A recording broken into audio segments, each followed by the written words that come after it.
Evening వారులారా, మీ అందరికీ యేసుక్రీస్తు వారి పరిశుద్ధ నామంలో నా హృదయపూర్వక వందనాలు. ఈరోజు ఒక గొప్ప విషయం గురించి మనం ఈరోజు మాట్లాడుకుందాం. అదేనండి విశ్వాసం. ఈరోజు నేడున్న క్రైస్తవ జీవితంలో విశ్వాసం అనేది చాలా ప్రాముఖ్యం.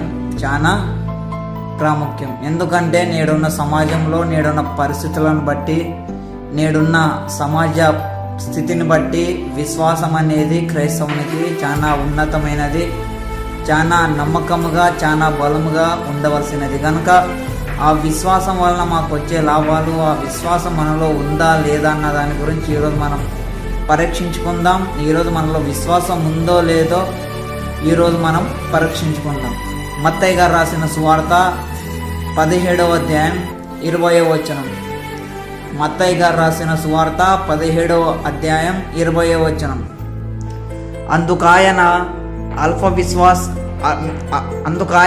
మీ అల్ప విశ్వాసము చేతనే మీకు ఆవగింజంత విశ్వాసమున్న ఎడల ఈ కొండను చూచి ఇక్కడ నుండి అక్కడికి పొమ్మనగానే అది పోవును. ఈడ యేసుక్రీస్తు వారు ఏం మాట్లాడుతున్నారంటే, మీకు ఆవగింజంత విశ్వాసం మీలో ఉంటే ఈ కొండ ఇక్కడ నుండి అక్కడ పోమంటే పోతుంది అనేది యేసుక్రీస్తు వారు మాట్లాడుతున్నారు. అంటే ఆవగింజ అంటే మా అందరికీ తెలుసు, గోధుమ గింజ కంటే కూడా చిన్నగా ఉంటుందని నేను విన్నాను. మరి ఇంకా ఆవగింజంత విశ్వాసం ఉంటే ఈ కొండ సైతం అక్కడ పోమంటే పోతుంది కదా ప్రియమైన దేవుని వల్లరా. మరి ఇంకా ఒక్కొక్కరి విశ్వాస జీవితం, ఒకరి దేవునిలోకి వచ్చి ఒకరి 20 ఏండ్లు అయితే ఇంకొకరిది 15 ఏండ్లు, ఇంకొకరిది 16 ఏండ్లు, ఒకరిది 5 ఏండ్లు. అంటే ఒకరొకరి విశ్వాస జీవితం ఇన్నేండ్లు ఉంది. మరి ఇంకా రోజుకి ఆవగించంత విశ్వాసం మాలో పెరిగిన మా వెనకాల కొండంత విశ్వాసం మా వెనకాల ఉంటుంది.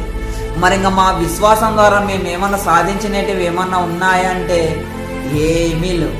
ఎందుకంటారా, మా దేవునికి నమ్ముకున్నామన్న పేరే తప్ప మా విశ్వాసం ద్వారా, మా యొక్క విశ్వాస జీవితం ద్వారా, మేము చేస్తున్న క్రియలను బట్టి, మా యొక్క విశ్వాసం ద్వారా మా ఇంట్లో భార్య మారితే భర్త మారడం లేదు.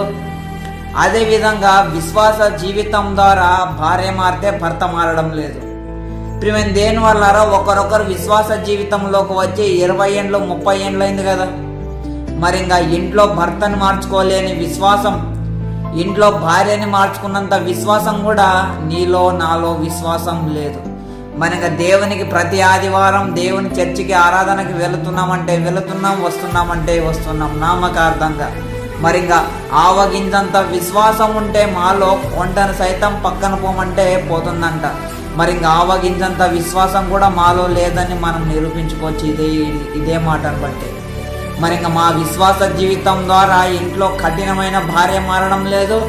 మా విశ్వాస జీవితం ద్వారా, మా విశ్వాసం వలన ఇంట్లో ఉండే కఠినమైన భర్త కూడా మారడం లేదు. మరి ఇంకా మా విశ్వాసం జీవితం ఏ మటుకు నిలకడగా ఉందో మనం ఆలోచించుకోవాలా. ఇదే విధంగా ఉన్నామంటే విశ్వాసము, క్రియలు లేని విశ్వాసము నిష్ప్రయోజనము, క్రియలు లేని విశ్వాసము మృతమవుతుంది అనేసి దేవుడు మాట్లాడుతున్నాడు. మరి నీవు నమ్ముకున్న దేవుని పైన నీకున్న విశ్వాసం ఏ మాత్రం ఉందో నీవు చేస్తున్న క్రియలను బట్టే విశ్వాసం నిరూపిస్తుంది. విశ్వాసం దేవుని పైన విశ్వాసం నమ్మకంగా నువ్వు ఉంటే, నీకు దృఢమైన విశ్వాసం నీలో ఉంటే ఆటోమేటిక్గా కుటుంబంలో పరిస్థితులు మారిపోతాయి. నువ్వు విశ్వాసంతో దేవునికి మొరబెట్టినావనుకో, నీ కుటుంబంలో ఉన్న సమస్యలు, నీ కుటుంబంలో ఉన్న అనారోగ్యాలు అన్నీ పోతాయి. నీకున్న విశ్వాసం ద్వారా నీకున్న రోగాన్ని కూడా నువ్వు తొలగించుకోలేకుండా పోతున్నావు. నీకున్న విశ్వాసం ద్వారా నీ కఠినమైన భార్యను కూడా నువ్వు మార్చుకోలేకుండా పోతున్నావు.